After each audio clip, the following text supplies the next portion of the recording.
as long as humans have been spending time outdoors, we've been working on different ways of trying to stay dry. And fortunately, those methods of staying dry also work towards keeping us warm. And during cold weather camping, like this season right now, and if you don't like cold weather camping, that's all right. Well, hear me out, because the information here is certainly of value to you, even if you don't cold weather camp. I have on me right now, this is my Civil War era gum blanket. It's a reproduction. And I didn't button it up all the way, but it has a bunch of these little eyelets all down here, so you could button it pretty tight around your neck. Now the problem with this type of poncho, as it is, especially towards the front, it pretty much cuts off at the waist. So on the back end, it'll keep you fairly dry, but then your top of your legs and everything is going to get wet. And on the front side of it, well, your chest will stay warm and it'll stay dry, but the rest of it, not so much. That's the problem with this system. But the nice thing about a rubber blanket is it is very insulating. I remember doing many an event where having a rubber blanket over top of me kept me plenty warm. And adversely, during the summer months or fall or spring, when it's raining and everything, and I have to put that on, sometimes I get too hot. So that's a problem with wet weather gear. Generally speaking, no matter what it is, you put it on, especially during warm weather months, you're either going to be really hot or you're going to be really dry. Like, there's no two ways about it. I also really like, for my modern camping, this here. Now this is just a very traditional raincoat. I've had this for going on, I don't know, 15 years or so. When I went down to Sea Base, Florida Sea Base, it was there. And it works really well. It keeps me dry, it keeps me warm. Again, on those chilly mornings or chilly evenings during the late summer, early fall, or in the spring, I can put this on and I can stay plenty warm. The problem with it, again, though, is it only goes down to the waist. That means everything below you is going to get wet. Now, you might be thinking, okay, where are you going with this? Well, Onewind reached out to me and asked me if I would take a look at their gear. And I've been really curious about Onewind. I know a lot of YouTube creators and everything, especially like Blackie Thomas, has had a really long-standing relationship with Onewind. And right now I'm currently saving up to get one of Onewind's really large tarps that closes off at both ends for my Haven tent. So when I do a car camping, I have that enclosed space. But anyhow, they reached out to me and asked me if I would take a look at this. Now this is their shelter, their Onewind Outdoor Solitary Shelter. Lightweight and durable. And it is really lightweight. And it fits in that tiny little bag, which is certainly smaller than even this. I could try to roll this up as much as I can, but there's no way I'm going to roll it up into this size. And I'm not going to focus on the shelter of it so much, at least in this video. I'll probably put a video of it set up in my backyard or something. But I really don't care for lean-to type shelters. It's not my bag. I'm 6'1", I'm middle-aged. It's not something I really look forward to it. However, there's something nice about having something that you're going to carry to keep you dry, that in case of a pinch, you can use it. I like having things in my kit that I can use for more than one thing. So I'm not necessarily looking at this as a shelter perspective, although that's really kind of what they're going for. I'm looking at it for more of a poncho and a system that you can use for more than one thing, especially for backpacking. Now, I know a lot of the other videos, they show them focusing on the shelter, but I'm actually going to zoom in and show you the key features that make this pretty cool. It stands out. There's some ingenuity in here that nobody else has really talked about. But anyhow, I figured if nothing else, I'll show you how big it is. So it is rather large, right? And if you unzip this, you can actually zip it up with another shelter, and it makes an enclosed tent, besides just having a lean-to type shelter. Has a nice zipper on it. It has all these little tie-outs so that you can use with the stakes. They provide, I think, 6 aluminum stakes, maybe 5. 1, 2, 3, 4.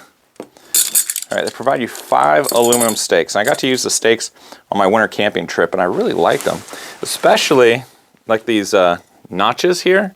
I thought that was pretty nice. How it's they got a couple different options here, so for tie downs, but also they've got this little loop here, so you don't even necessarily need to use those little notches. Instead, you could run it through here and tie like a taut line hitch to secure your lines. All right, so yeah, we got 6 of those, and they provide 1 tie out because you have 1 tie out from the very top to bring down to make your shelter.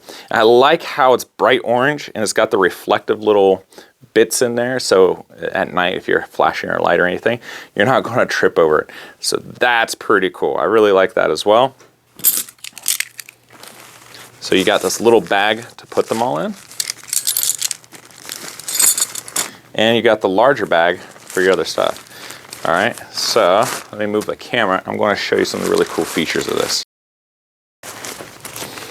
As you can see here, these are the little tie outs, so you can put the stakes on, and you have your points that are the ground. So if you were to set this up as a shelter, you would lay out your foot pattern first, stretch that out into basically a rough square or diamond, and then you could zip it up if you really wanted to with another one. But before we get into that, let's take a look at the quality of this. So all the seams, as you can see here, are seam taped. I like that. That's pretty nice. I really thought this was a cool feature. I've never seen something like this. Maybe I'm living under a rock and this has been around for a long time. But this, along with the other one here, you can connect like so. So if you're going to use this as a poncho, you can press those buttons, you can cinch them all up together like so. You can actually tighten this up so much that this is pretty much closed off. And they designed it in a way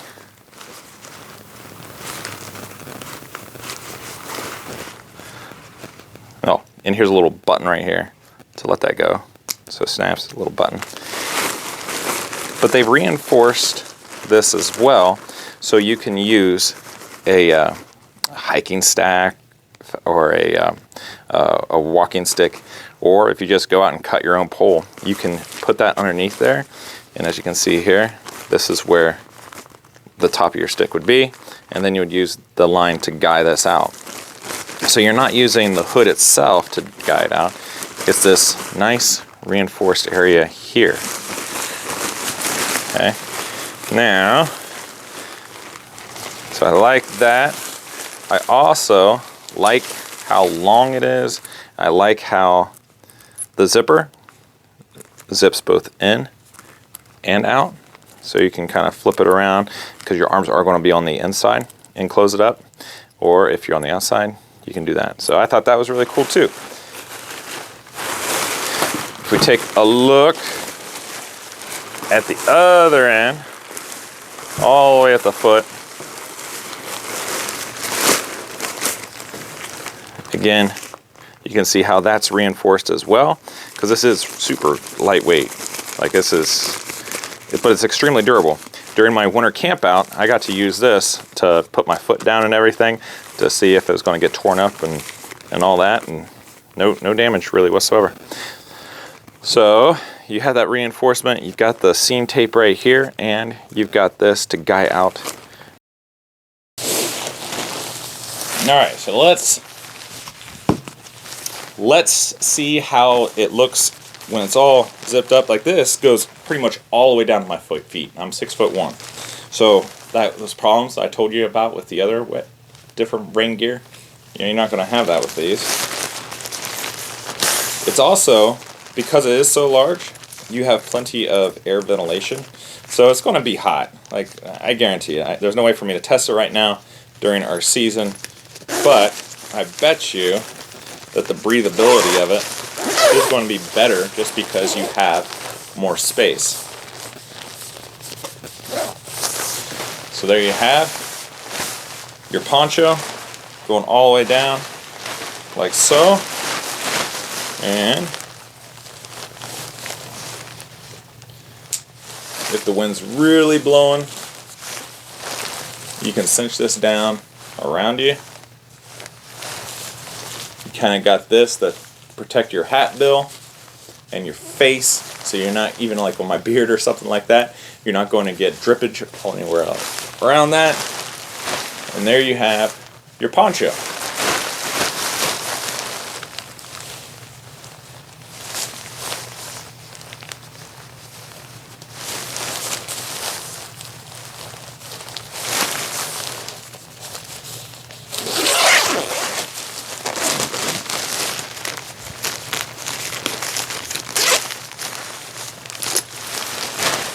There you go. That is the Onewind Solitary Shelter and poncho. Now, personally, I think this is a really cool item because it does have the multi-use functionality. I also like it that it's a large poncho instead of just a short poncho. It goes down pretty much right down to my feet. I also like how it has that cinching feature. Most of the hoods, you know, they cover it up and then you're still getting rain like in your eyes and stuff. With that going pretty far over and making it a pretty small portal, I think that's going to be nice, especially with the driving rain. And you know, when you go backpacking, even if you don't want to use it as a poncho, if you're just trying to hunker down for a little bit till the rain passes, or maybe you're eating lunch or something like that, I think this is a pretty neat piece of kit. The lightweight ability, the fact that they provide you this aluminum stakes, those lightweight stakes, they provide you the line and everything. And if you are with a hiking partner and they have one like this, you could set it up and actually use it like a regular tent. On top of that, they also have other pieces that connects to this, including a bug net. So you could actually turn this into a very lightweight shelter. They didn't send that to me, they only sent this to me, but on top of everything, I think that's pretty cool. That's pretty awesome, you know? So if you have a favorite piece of rain gear, put it in the comments below. I'd like to hear it. I'm sure others would like to hear it as well. If you have a piece of Onewind gear, let us know what you think of that too. As far as I've seen, Onewind equipment has got a great reputation. And that's one of the reasons why I was pretty happy about partnering with them and sharing this with you. If you are interested in buying this, down below in the description box, I have my affiliate link along with a 5% discount. So you can save some money and it also helps support the channel. But as always, please shop around and purchase something that suits you and your needs. Check out Amazon and other places like that. You never know what you're going to find. But if you like this video, please click like. That way other people find it and it helps them and it helps us too. We really appreciate that. If you're interested in a Preston mess kit, and if you're like, what the heck is a Preston mess kit? At the end of this video, I am going to show you a video that breaks it down for you. And in the description box below, there's even a written historical article, which is worth it by itself. The historical article is really detailed and the history of it is fascinating. So check that out. And don't forget to check out the Camp Crafters Guild, where we got people all the time talking about gear and pieces of equipment, reviews, and sharing their thoughts and opinions about skills and stuff like that. We're waiting for you. Just check it out, www.honorableoutfitters.com/join the guild. We can't wait to see you on there. Now, if you'd like to see my video about the Preston mess kit, then check it out here. If you'd like to see my playlist of all my camp crafting videos, then check it out here. I hope you guys have a wonderful week. Give a kiss on to your loved ones, and I will see you guys next time. Take care.